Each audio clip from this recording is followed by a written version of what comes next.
नमस्कार, मैं हुसैन रिजवी। नमस्कार, मैं हूं मीनाक्षी जोशी। नमस्कार, आपके साथ मैं हूं ज्योत्सना पाटनी। जब हम किसी चीज को तर्कों पर परखने के बजाय एक खास चश्मे से या यूं कहिए किसी बंद सोच से देखते और समझते हैं तो फिर हमें फायदा कम और नुकसान ज्यादा दिखता है। और इसी तरह का कंफ्यूजन वक्त वक्त पर योगाभ्यास को लेकर फैलता है और फैलाया जाता है। आपने बिल्कुल ठीक कहा। अब कुवैत की ही हम बात कर लेते हैं। योग शिविर पर लगी रोक को ही ले लीजिए। खुले में योग और उसके कुछ आसनों को लेकर कुवैत के कट्टरपंथी धर्म के नजरिए से खतरनाक मान रहे हैं, जबकि वहां की महिलाएं एक साथ योग करने की परमिशन मांग रही हैं। बिल्कुल मीनाक्षी, और कुवैत में ये जो सारा विवाद हुआ ये एक वेलनेस सेंटर में योग को लेकर शुरू हुआ। यहां पर लोग इकट्ठा हुए, योग करने की उन्होंने कोशिश की और उसके बाद इस वेलनेस सेंटर पर विवाद शुरू हो गया। इसके विरोध में कुवैत की महिलाएं सड़कों पर उतर आई हैं और खुले में अब योग कुवैत की महिलाओं के लिए हक की लड़ाई बन गया है। देखिए, योग का मतलब ही तोड़ना नहीं बल्कि जोड़ना है। योग एक ऐसा साइंटिफिक मेथड है जो आपको हेल्दी लाइफस्टाइल देता है। इसका ना तो किसी खास मजहब से कोई नाता है और ना ही यह किसी भाषा या देश के बंधन में बंधा हुआ है। बिल्कुल ठीक बात कही आपने हुसैन। कुदरत ने हमें जो शरीर दिया है वो मशीनरी की तरह है। इसमें सैकड़ों कामों के लिए अलग अलग सिस्टम है, ऑर्गन है, टिश्यू है, सेल्स है। और तमाम रिसर्च से ये साफ हो गया है कि शरीर को सही ढंग से चलाने में रोजाना योग सबसे कारगर है। ना सिर्फ इंसानी शरीर को चलाने के लिए, इस दुनिया में जितने जीव जंतु हैं वो सब भी सेहतमंद रहने के लिए कहीं ना कहीं यौगिक तरीके ही अपनाते हैं। ज्योत्सना और मीनाक्षी, जितने योगासन आप दोनों करते हैं यहाँ पर और आपके साथ पूरा देश कर रहा होता है, वो भी तो इन्हीं लिविंग बींग्स से के लिए ही है। हम सब के लिए हैं, इंसानों के लिए, चाहे वो वृक्षासन हो, गरुणासन हो, शशकासन हो या फिर मकरासन या फिर भुजंगासन। कहने का मतलब यह है कि योग की तमाम बातें कुदरत से जुड़ी हुई हैं, नेचर से जुड़ी हुई हैं, ना कि किसी धर्म से। और ये समझिए ना कि जितने भी आसन हैं वो जानवरों के नाम पर हैं, तो जानवर तो किसी धर्म के नहीं होते। तो चलिए, योगाभ्यास के साथ साथ बाकी की बातें अब हम योग गुरु स्वामी रामदेव से ही सीखते हैं और समझते हैं, जिनसे अब हम जुड़ चुके हैं। पूरी दुनिया उनसे सेहत के रिश्ते में बंधने वाले योग से जुड़ी हुई है। स्वामी जी, देखिए ना, वजह बेवजह ये योग को लेकर इतना तनाव हो जाता है।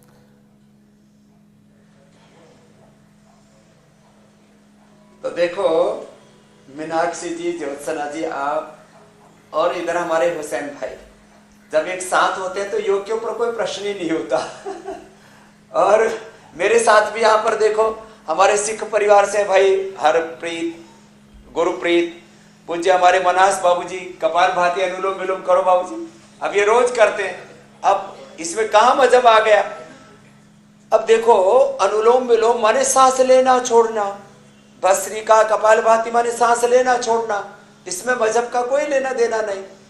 कपालभाति में, अनुलोम विलोम में, वृक्षासन में। अब वृक्षासन माने आपने अभी कहा कि पेड़ में कहा कोई मजहब आ गया। मैं एक बहुत बड़ा सत्य कहना चाहता हूं। प्रकृति ही संस्कृति है। प्रकृति ही पूरे विश्व की, हिंदू के लिए, मुसलमान के लिए, सिख के, ईसाई के लिए, सारी दुनिया के लिए, सभी देशों के लिए, सभी मत पंथ मजहबों के लिए, सभी जातियों के लिए, सारे संसार के लिए प्रकृति ही संस्कृति है।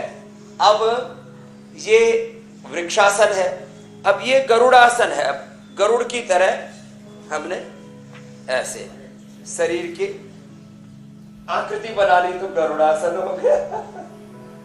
अब ऐसे ही ताड़ासन है, लेकिन बड़े लाभदायक है। अब इसमें कहा, अब ताड़ मानी ताड़ का पेड़। अब इसमें ऐसे ही उष्ट्रासन ऊंट से, भुजंगासन सर्प से, शशकासन खरगोश से, ऐसे ये पद्मासन पद्म कमल के फूल से, पद्म की तरह शरीर की आकृति हो गई। किसी का, पेड़ पौधों का, प्रकृति का किसी मजहब से क्या लेना नहीं, सबके लिए एक जैसे। सबके लिए दवाई एक जैसी है। बीमार होते हैं तो दवाई एक ही जैसी लेते हैं। पढ़ाई, मैथ है, साइंस है, कंप्यूटर है, सबके लिए एक जैसा है। और सबके भीतर जो 5 एलिमेंट्स है, मूल प्रकृति, पृथ्वी अग्नि वायु जल आकाश पंच तत्व हैं, त्रिदोष है, 5 ज्ञानेंद्रिय, पंच कर्मेंद्रिय, अंतःकरण, चतुष्टय, ये सबके लिए एक जैसा है। ताड़ासन, ऐसे ही तिर्यक ताड़ासन। अब ये ताड़ासन में टेढ़े हो गए तो तिर्यक ताड़ासन हो गया। इसमें कहां कोई मजहब आया। और बड़ी बात है, किसी को कमर में दर्द है और उसने खड़े खड़े ही चक्र माने एक पहिया, अब अर्ध चक्रासन कर लिया, अर्धुष्टासन कर लिया, मकरासन, भुजंगासन, सर्वासन और मरकट माने बंदर आसन, मंकी पोज, स्नैक पोज कर लिया, कैमल पोज कर लिया। तो इससे कमर में दर्द अच्छा हो जाएगा ना। हिंदू की कमर दुख रही है या मुसलमान की, किसी ने भी उष्ट्रासन किया तो कमर में दर्द में फायदा हो जाएगा ना। देवबंद में करीब 5 लाख लोग थे एक बार, ये बात है 2009 की, आज से 13 साल पहले की। तो मैं सब हम मुस्लिम भाइयों से कहा, देखो भाई, पहली बात तो यह है कि सांस लेने और छोड़ने से मजहब का कोई लेना देना नहीं, क्योंकि सभी श्वास लेते और छोड़ते हैं। उसको थोड़ा वेग पूर्वक कर लिया तो भस्त्रिका हो गया, वेग पूर्वक लिया छोड़ा तो भस्त्रिका, वेग पूर्वक छोड़ दिया तो कपालभाति। अनुलोम विलोम ऑल्टरनेटिव ब्रीदिंग कर ली, इसमें मजहब कहाँ गया। तो बोले हम तो करते हैं। बड़े बड़े हमारे मौलाना साहेबान, बड़े बड़े हमारे इस्लाम के स्कॉलर, सब ने कहा जी इसमें तो कोई दिक्कत नहीं। तो इसमें 2 दिक्कतें बड़ी आती है। कब? जैसे मैंने उष्ट्रासन का, अर्ध उष्ट्रासन का, कमर में दर्द अच्छा होगा ना इससे। ऐसे ही आगे झुक गए, फॉरवर्ड बेंडिंग, बैकवर्ड बेंडिंग, आगे झुक गए, शशकासन। अब इससे एक तो बॉडी का बैलेंस अच्छा हो जाता है, मस्तिष्क अच्छा हो जाता है। दिक्कत कहाँ आती है, कुछ लोग मजहबी उन्माद और मजहबी अहंकार, सांप्रदायिक अहंकार, सांप्रदायिक उन्माद, ये ठीक नहीं है। कुछ लोग कहते हैं कि ओंकार और गायत्री के जप के साथ ही करना। मैं कहता हूं भाई, आपको मन ही मन अल्लाह का, ऑलमाइटी गॉड का, खुदा का, वाहिगुरु का, अकाल पुरख का, भगवान का ध्यान करना। और आप भगवान को नहीं मानते, नास्तिक है आप, कोई नाम मत लीजिए। आप ऐसे लेट जाइए। जब कोरोना हुआ तो हॉस्पिटलों में सब ऐसे लेटे ही थे ना, जिनको सांस लेने में दिक्कत हो रही थी। तो ऐसे लेट जाइए आप। बिना नाम के योग तो मौन को कहते हैं, नाम और रूप से परे है योग। अब आप बिना नाम लिए, आप नास्तिक है तो भी योग करो, और करते। चाइना में योग हो रहा है, रसिया में योग हो रहा है, और उत्तर कोरिया का अब तो किम जोंग भी योग कर रहा है, क्योंकि उसकी भी डायबिटीज बहुत बढ़ गई है, ओबेसिटी बहुत बढ़ गई है, स्ट्रेस लेवल बहुत बढ़ गया है। तो जो भगवान को नहीं मानते वो भी योग कर लो, इसमें कोई मजहब का लेना देना नहीं। अब ये मकर माने मगरमच्छ, भुजंग माने सर्प, भुजंगासन सर्पासन, सलभ माने पतंग, और धनुर माने धनुष। अब ये आसन कर रहे हैं हम, इसमें किस मजहब का क्या लेना देना। और इससे सबकी कमर में दर्द अच्छा हो जाएगा। मंडूकासन, पवन मुक्तासन करने से शुगर अच्छी हो जाएगी। और ऐसे ही अलग अलग योग करने से अलग अलग रोग मिट जाते हैं। जो रोग सबको एक तरह से पीड़ा देते हैं, दुख देते हैं, कई बार तो जीवन को ही हर लेते हैं। तो योग करने से हिंदू की, मुसलमान की, सबकी पीड़ा एक साथ दूर होती है। तो एक तो इसमें मजहबी अहंकार नहीं आना चाहिए और मजहबी उन्माद भी नहीं आना चाहिए, और सबके कल्याण का ये मार्ग है। एक ऐसी विद्या है। अब ठीक है, इसका भारत से संबंध हुआ तो क्या हुआ, विज्ञान पश्चिम से आया तो सारे संसार ने स्वीकार किया ना। आधुनिक विज्ञान, प्राचीन विज्ञान में हमारे ऋषि मुनि भी बहुत आगे थे। ऐसे ही यूनानी औषधि, ये मिडिल ईस्ट से, जिनको आज हम इस्लामिक देश कहते हैं, वहां से यूनानी दवाई आई। यूनानी दवाइयां हम भी प्रयोग करते हैं आयुर्वेद में। बहुत से ऐसे औषधियां हैं जो यूनान से, मिश्रा आदि से आती हैं।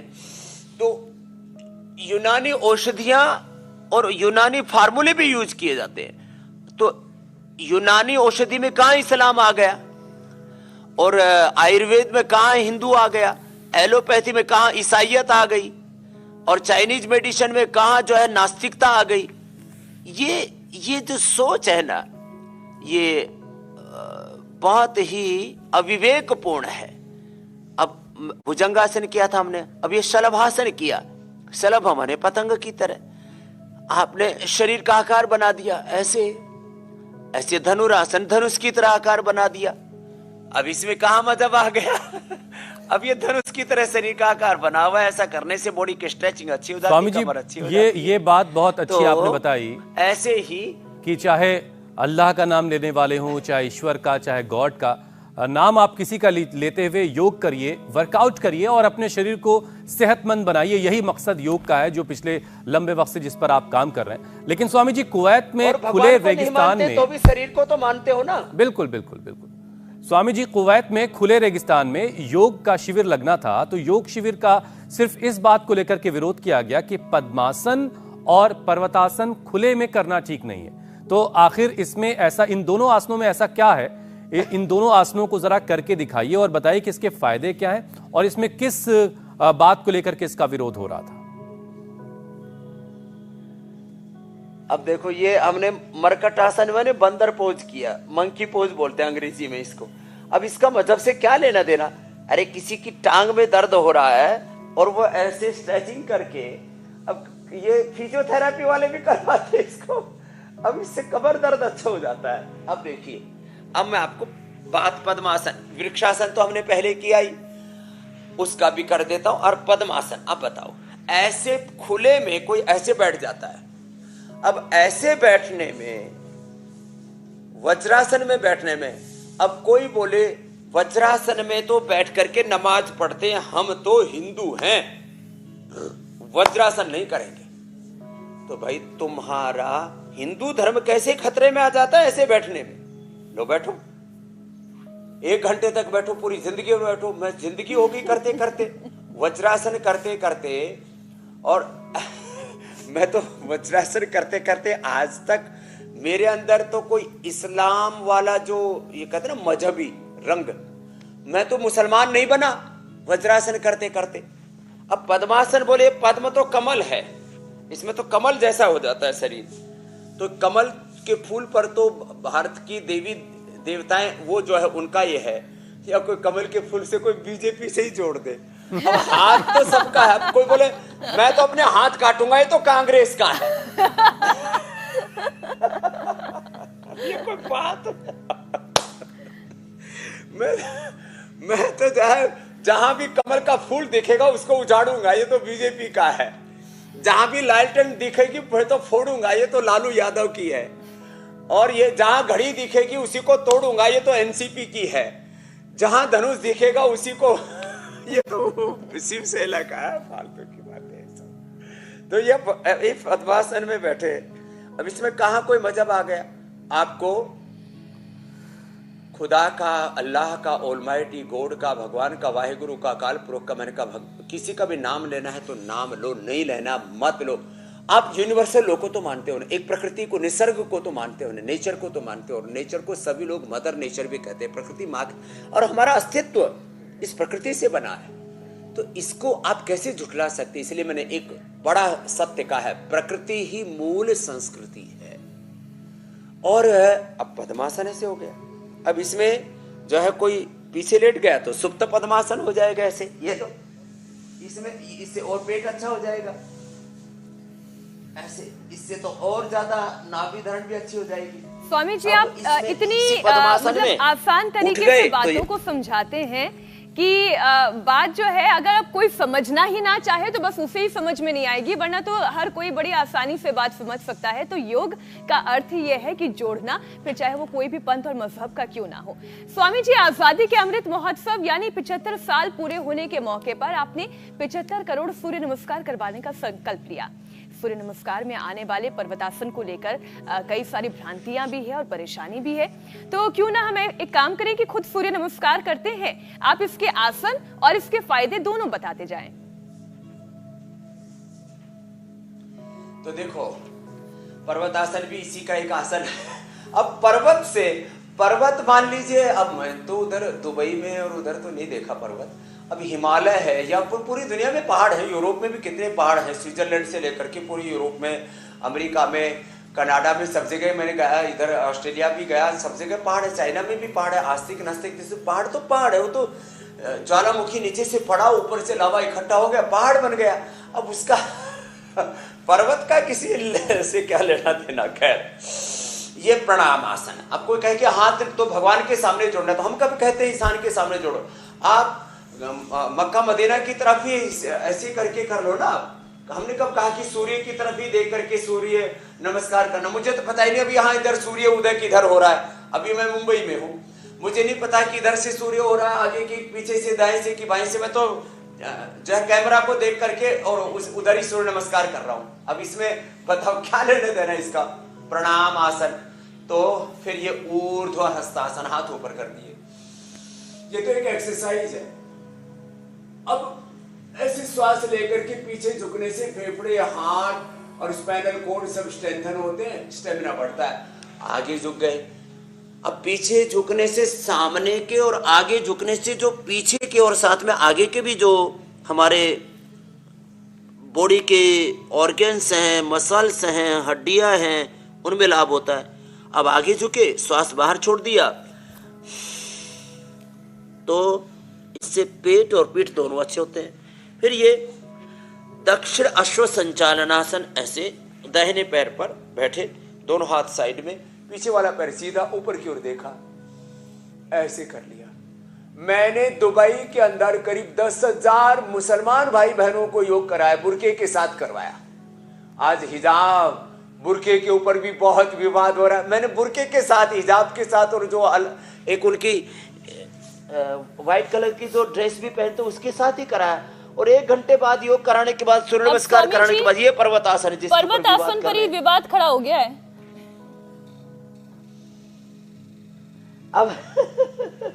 अब इससे हाथों के पैरों के मसल्स एकदम स्ट्रेंथन हो जाते हैं, श्वास अंदर भर के करते हैं, बैलेंस अच्छा बनता है। अब इसका किस मजहब से, ये तो किसी मजहब का प्रतीक चिन्ह भी नहीं देखा है, न हिंदुओं का है, न मुसलमानों का है, न ईसाइयों का है, न सिखों का है, न जैनों का, न बौद्धों का। बताओ भाई, पहाड़ पर ही चढ़ाई कर दी पहाड़ की खिंचाई कर दी। फिर ये साष्टांगासन, ऐसे थोड़ी छाती जमीन पर। कोई इस पर विवाद करता तो समझ में भी आती है कि हम तो साष्टांग प्रणाम नहीं करेंगे, और इंसान को तो करेंगे नहीं, तो भगवान को करना, खुदा को कर। अब ये साष्टांग आसन के बाद साष्टांग आसन, फिर ये भुजंगासन। अब बोले सांप, तो ये जब भारतीय हिंदू मंदिरों के अंदर कहीं सांप के चिन्ह आदि बने हुए होते हैं, ये सर्प, अरे प्रकृति के अंदर है। अब सांप जो है, उसकी रीढ़ की हड्डी में कभी कोई दर्द नहीं होता। मैंने बहुत बार सोचा, ये सांप जो है इतना टेढ़ा मेढ़ा, इतनी इसकी, उसका तो पूरा रीढ़ की हड्डी के अलावा और कुछ होता ही नहीं, बाकी उसके रीढ़ की हड्डी के इर्द गिर्द ही हाथ पैर, हमारे तो गर्दन अलग दिखती है ना, तो उसमें तो केवल रीढ़ की हड्डी होती है, और टेढ़ा मेढ़ा कहीं पर भी कितना ही घुमा ले तो ऐसे फ्लेक्सिबल बन जाएगी, तो रीढ़ हड्डी का कोई रोग नहीं होगा भुजंगासन करने से। फिर वापस आ गया पर्वतासन, जिस पर विवाद कर रहे थे, तो इसमें पूरी बॉडी स्ट्रेंथन होती है। फिर बायां पैर आगे आ गया। तो ऐसे ये अलग अलग आसन करने से शरीर के अलग अलग अंग प्रत्यंगों को शक्ति, ऊर्जा मिलती है। अब इसको भी कोई मजहब से जोड़े। अब आगे झुकते हैं तो श्वास छोड़ते हैं, पीछे झुकते हैं तो श्वास अंदर भरते हैं। फिर ये वापस आ गया ऊर्ध्वाधर, फिर प्रणामासन। अब इसमें कहाँ मजहब आ गया बताओ। अब वृक्षासन जो हमने किया, फिर वापस कर देते हैं। अब उसमें कहाँ मजहब आ गया। इसमें तो स्थिरता, एकाग्रता बढ़ती है। और यदि कोई प्रतीक भी, अब मान लीजिए सूर्य की उपासना कहते हिंदू करते हैं, चंद्रमा की उपासना अलग अलग जो उनके त्योहार आते हैं उन पर इस्लाम के लोग करते हैं। मुझे तो ऐसा लगता है कि हजारों लाखों करोड़ों साल पहले इधर ठंड ज्यादा होती होगी भारत आदि में, तो सूर्य से उनकी ठंड दूर हो जाती होगी, तो सूर्य उपासना के लिए उन्होंने ज्यादा सोचा होगा प्रारंभ में। इस्लामिक देशों में गर्मी बहुत होती है, तो रात की चांदनी में उनको सुकून मिलता है, तो इसलिए उन्होंने चंद्र की उपासना शुरू कर दी होगी, या उसको देख करके अपने कुछ रीति रिवाज करने शुरू कर दिए। अब सूरज को भी हम मजहब से जोड़ दें, चांद को भी मजहब से जोड़ दें, तो ये तो ठीक नहीं है। मंदिर मस्जिद गिरजा घर में बांट दिया भगवान को, धरती बांटी सागर बांटे, मत बांटो इंसान को, मत बांटो इंसान को। मैंने तो गीत गाए हिंदू के लिए ना मुसलमान के लिए, जीना है तो जिए हिंदुस्तान के लिए, सारे जहान के लिए, आपसी मतभेद हमें जीने नहीं देंगे, देश न रहा तो हम कैसे रहेंगे, एक है लहू का रंग पहचान के लिए, जीना है तो जिए हिंदुस्तान के लिए, बहुत उम्दा स्वामी जी, बहुत उम्दा, जहान के लिए। अब बताओ बहुत उम्दा स्वामी जी, बात निकली है। सबका खून एक जैसा, आंखें एक जैसी, हाथ पैर एक जैसे। जी मेरे भाई, स्वामी जी देखिए बात निकली तो फिर दूर तक जाएगी। आसन कोई भी हो, योग का मकसद ही पूरी बॉडी को एक्टिवेट करना है, उसे सेहतमंद बनाना है ताकि तमाम बीमारियों से वो बच सके। खास तौर पर लाइफस्टाइल डिजीज का ये फुल सोल्यूशन है। तो कोई 5 आसन बताइए जो बीपी, शुगर, हार्ट, थायराइड सब पर असरदार होता हो, कारगर हो। इतने इजी है, जैसे ये मंडूक आसन कर रहे हैं हम, आगे झुक करके, और ये रोज 5 आसन सब कर लें, 5 आसन और 5 प्राणायाम बताते। अब देखो सांस लेने और छोड़ने का मजहब से क्या लेना देना। देखो मजहबी चीजें हैं, कोई कुरान पढ़ रहा है, कोई गुरु ग्रंथ साहब पढ़ रहा है, कोई बाइबल पढ़ रहा है, कोई पुराण पढ़ रहा है, वेद पढ़ रहा है, दर्शन उपनिषद पढ़ रहा है। मैं तो ये भी कहता हूँ इनका भी मजहबों से कोई लेना देना नहीं। और एक थोड़ी और गहरी बात कहना चाहता हूँ, शायद ईसा मसीह ने नहीं सोचा था उनके चेले ये लोगों का धर्म परिवर्तन के नाम पर ये उन्माद पैदा करेंगे। शायद प्रोफेट मोहम्मद साहब ने भी नहीं सोचा था कि उनके चेले जो है इस्लाम के नाम पर आपस में भेदभाव की दीवारें खड़ी करेंगे।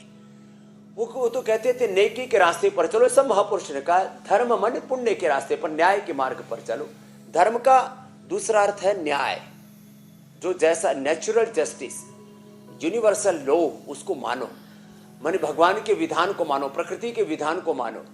अब हमारे ऋषि मुनियों ने भी, गौतम, कणाद, जैमिनी, पाणिनि, पतंजलि ने, भगवान बुद्ध, महावीर ने, गुरु नानक देव ने, गुरु गोविंद सिंह ने नहीं सोचा था कि उनके चेले आपस में नफरत की फितरत करके दीवारें खड़ी कर देंगे इंसान और इंसान के बीच में। वो तो कहते थे नेक रास्ते, पाक माने पवित्र रास्ते पर चलो, नापाक रास्ते पर मत चलो, नेकी के रास्ते पर चलो। राज करेगा खालसा, आकी माने पापी, जो निखालिस हैं, पवित्र आत्माएं हैं, उनका राज होना चाहिए। आके रहे ना कोई, पापी कोई नहीं रहना चाहिए। भाई ये तो गलत बात है ना, पाप के रास्ते पर तो चलना। तो धर्म का अर्थ होता था सत्य, धर्म का अर्थ होता था न्याय, पवित्रता। अब उसके नाम पर लोगों ने दीवारें खड़ी कर दी। और जो भगवान बुद्ध ने, भगवान महावीर ने, गुरु नानक देव, गुरु गोविंद सिंह, प्रोफेट मोहम्मद ने, भगवान ईसा मसीह ने, तमाम तरह के जिनको हम अपने पूर्वज मानते हैं, अवतारी पुरुष मानते हैं, जिनको पीर पैगंबर मानते हैं, उन सब ने ये मंडूक आसन, ये तो सबको कर लेना चाहिए, आगे झुकने वाले अभ्यास। ऐसे इन्होंने सारी मानवता को उपदेश दिया। इसलिए मैं तो कहता हूं पूर्वजों को भी मजहब के नाम पर मत बांटो, उनकी अच्छी बातें सीखो, अच्छी बातें इस्लाम से सीखो, अच्छी बातें ईसाइयत से भी सीखो, अच्छी बातें जैनिज्म, बुद्धिज्म से भी सीखो, सिखिज्म से भी सीखो, सनातन धर्म से सीखो। सनातन सत्य है, सीखने में क्या दिक्कत है भाई। तो ये जो है ना, पूर्वजों को जो के नाम पर बांटने की बात, देशों के नाम पर, धर्म संप्रदाय के नाम पर, गुरु परंपरा के नाम पर, अलग अलग प्रकृति के जो पहलू है उनके नाम पर भी जो बांटने की, ये देशों को बांटने की, भाषाओं के नाम पर, जातियों के नाम पर जो विभाजनकारी है सोच, ये विध्वंस हिंसक सोच है। योग का अर्थ है जुड़ जाओ, अच्छी बात है। आनो भद्रः कृतो यन्तु विश्वताः, मंडूकासन, ये सबको कर लेना चाहिए, ये सबके लिए अच्छा है मंडूकासन। और जो कर सके तो पद्मासन में बैठ के आगे झुक जाए, ये और अच्छा है। और फिर हमने जो मकरासन, भुजंगासन बताया वो, और फिर लेट करके मरकटासन, पवन मुक्तासन और बता देंगे। ये तो 5-7 आसन कर ले, कम से कम 5 आसन जरूर कर ले। आगे झुकने वाला मंडूकासन या योग मुद्रासन, और पीछे झुकने वाला जो अभी हमने बताया था उष्ट्रासन। ये पूरा ना हो पाए तो अर्धी करने, अर्धउष्ट्रासन या उष्ट्रासन ऐसे। और उल्टे लेट करके उल्टे लेट करके ये भुजंगासन ऐसे, और सीधे लेट करके पवन मुक्त आसन और मरकट आसन। ये आसन सबको कर लेने चाहिए। और भस्त्रिका, कपालभाति, अनुलोम विलोम, भ्रामरी, उद्गीत, प्राणायाम। अच्छा स्वामी जी, अपने अपने शीतकारी, चंद्रभेदी, सूर्य भेदी, और जिनको यूट्रस एनस बाहर निकलता उनको बाह्य प्राणायाम, जिनको थायराइड की प्रॉब्लम उनको उज्जाई प्राणायाम। कोई भी 5 प्राणायामों का चयन कर ले। हम 15 प्राणायाम बताते हैं। 5 आसन और 5 प्राणायाम जो रोज कर लेंगे उनको BP, sugar, thyroid, asthma, arthritis, Swami ji देखिए आप प्राणायाम की बात कर रहे हैं तो जरा उसके बारे में बात कर लेते हैं। एसएलईएमएस, ऑटोइम्यून डिजीज कुछ नहीं होगा। स्वामी जी कुछ लोगों को प्राणायाम से भी परेशानी है, दिक्कत है, चाहे वो अनुलोम विलोम हो, उंगलियों की मुद्रा को लेकर के बात हो, या फिर भ्रामरी या उद्गीत जिसमें ओम का उच्चारण होता है। तो इसके ऑल्टरनेटिव क्या कुछ हैं ताकि प्राणायाम का पूरा फायदा हर कोई उठा सके और इस पर विवाद ना हो? तो देखो, आपने पूछा था अभी 5 आसन, तो 5 आसन तो पवन मुक्तासन, उत्तान पादासन, नौकासन, और जिसकी फ्लेक्सिबिलिटी है वैसा कोई भी 5 आसनों का चयन कर सकते हैं। पादमुष्ठ नासा स्पर्शासन, सेतु बंधासन, सभी अंगों को शक्ति देने वाला, ये सर्वांगासन, हलासन।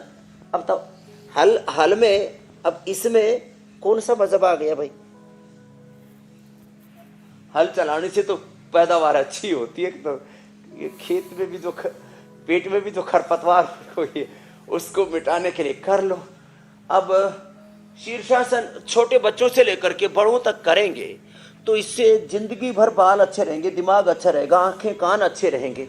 अब ये सारी प्रॉब्लम पूरी दुनिया में बढ़ती जा रही है, आंखों की, नाक की, कान की, ये सब प्रॉब्लम। अब उसके लिए शीर्षासन कितना अच्छा है। और जो ये ना कर सके वो अनुलोम विलोम कर ले। अब अनुलोम विलोम में अब हाथ तो 5 अंगुलियां दे रखे कुदरत ने। अब इनको अलग अलग तरह से मिलाने से, ध्यान मुद्रा लगाने से मस्तिष्क के रोग दूर होते हैं, मन को शांति मिलती है, स्ट्रेस, एंजाइटी कम होता है, इससे बीपी नॉर्मल आता है। वायु मुद्रा लगाने से गैस्ट्रिक की प्रॉब्लम दूर होती है। जिसको गैस बन रही है ऐसे लगाया तो गैस निकलेगी, ऐसे बैठने से गैस निकलती है। और इससे वात रोग, जोड़ों में दर्द, अर्थराइटिस, एंक्लोजिंग स्पोलाइटिस, बैक एक, सियाटिका, ये तो किसी को भी, दर्द तो किसी को भी हो जाते हैं ना, तो दर्द दूर होता है इसमें बैठने से। इसमें मन की चंचलता इससे दूर होती है, इससे दर्द दूर होता है। इस शून्य मुद्रा के कारण से कर्ण रोग दूर होते हैं, कानों में अच्छे से सुनाई देगा। तो क्या हिंदू, मुसलमान, सिख, ईसाई, जैन, बौद्ध, ब्राह्मण, क्षत्रिय, वैश्य, शूद्र, दलित, आदिवासी, वनवासी, सब विश्ववासी, क्या इसमें फर्क है? सब ऐसे करें। फिर ये पृथ्वी मुद्रा, जो ओवरवेट है, अंडरवेट है, उनके लिए। ये वरुण मुद्रा मूत्र रोगों के लिए। ये शक्ति मुद्रा कमजोरी के लिए। अपान मुद्रा बॉडी को डिटॉक्स करने के लिए। अभी इस मुद्रा का किसी मजहब से क्या लेना देना? और इसमें तो कोई तंत्र मंत्र यंत्र, कोई षड्यंत्र है ही नहीं। ये तो सीधा सीधा, अब ऐसे आप बैठ करके योगाभ्यास कर रहे हैं तो आप अपने आप को डिटॉक्स कर रहे हैं, और इससे आपको शारीरिक आरोग्य के साथ मन की शांति मिल रही है, तो इसमें क्या दिक्कत? और फिर इसी में वायु मुद्रा में अनुलोम विलोम कर लिया, तो ये तो ईड़ा, पिंगला, सुषुम्ना, ये तो नाम। देखो अलग अलग जुबान है, लैंग्वेजेस आर डिफरेंट। अब किसी को वाटर बोला, पानी बोला, तो ये बोला, आप बोला, पानी, नीर बोला, क्या फर्क पड़ा? ऐसे 100 से ज्यादा नाम बोल सकता हूं मैं पानी के। तो पानी है ना। तो जीवन है, इसको जीवन बोलो, लाइफ बोलो, इसको जिंदगी बोलो, क्या फर्क पड़ता है? अब अंतर में बोला, फर्क बोला। अब कुछ नहीं, उर्दू का इस्तेमाल करेंगे, अरबी का इस्तेमाल करेंगे। अब उर्दू मुसलमानों की भाषा ही नहीं है, लेकिन लोग उर्दू के नाम पर ही लड़ पड़ते हैं। इस्लाम की भाषा उर्दू है ही नहीं, और हिंदी कोई, ये जो है सनातन की भाषा नहीं है। सनातन की भाषा तो संस्कृत है। यदि मजहबी तौर पर उसको आप सांप्रदायिक तौर पर या अपनी संस्कृति के तौर पर भी देखें तो हिंदुओं की भाषा हिंदू नहीं। और स्वामी जी, भाषाएं तो सिर्फ अभिव्यक्ति का जरिया है। जो भारत में, जो धर्म जिस देश में उत्पन्न हुआ, पैदा हुआ, उस देश में जो भाषाएं बोली जाती थी वो उसका जरिया बन गई। धर्म से भाषाओं का कोई रिश्ता उसमें है नहीं, वो भाषाएं तो अभिव्यक्ति हो सिर्फ गई। अभिव्यक्ति का माध्यम है, जरिया। स्वामी जी, अब बारी है लोगों के सवालों को शामिल करने की, और पहला सवाल दीपक का है। कपालभाति 15 मिनट करने से मेरा पेट बढ़ने लगा। वो कह रहे हैं कि उनका पेट जो है 15 मिनट कपालभाति करने से बढ़ने लगा है, तो ऐसा क्यों हो रहा है और क्या कुछ गलत कर रहे हैं वो, जरा बताइए उनको। तो एक तो ऐसे नहीं करना चाहिए। कुछ लोग जो है ऐसे भस्त्रिका करते समय, कपालभाति करते समय ऐसे पेट फुला लेते हैं। ऐसे पेट फुला के नहीं करना चाहिए।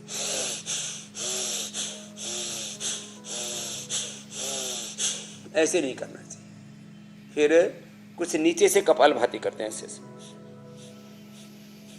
कुछ बीच से करते हैं, ऐसे बहुत जोर से, कुछ ऊपर से करते हैं। तो सही तरीका है, इसे रिलैक्स होके करें। और इससे मसल्स तो रिलैक्स होंगे और एक्सेस फैट तो मेल्ट होगा। फिर भी किसी को यदि किसी कारण से पेट पर, किसी भी कारण से पेट पर थोड़ी चर्बी बढ़ गई है, तो फिर वो तो अर्धहलासन, पादवृत्तासन, द्विचक्रिकासन और थोड़े अभ्यास बताते हैं, तो ये कर ले। तो ये दीपक जी के लिए भी बता दिया, और भी किसी को बढ़ रहा है तो ऐसे